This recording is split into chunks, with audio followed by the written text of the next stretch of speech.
પાદરા તાલુકાના ચોકારી ગામના સહપુર વિસ્તારમાં મકાન ધરાશાયી થતાં 6 લોકો દબાયા। વહેલી સવારની ઘટના। ઈજાગ્રસ્તોને સારવાર અર્થે વડોદરા ખસેડાયા। સમગ્ર વિગતની જાણ થતાં વડુ પોલીસ ઘટના સ્થળે પહોંચી। Real power news Padra.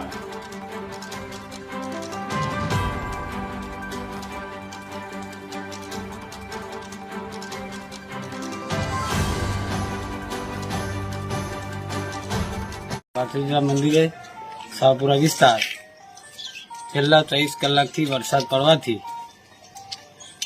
રાત્રે 23 કલાક વરસાદ પડવાથી રાત્રે જે વરસાદ પડ્યો એમાં સવારે 6:45 દિવાલ ધરાશય થતાં પાંચ વ્યક્તિઓને ઈજાગ્રસ્ત થયું છે।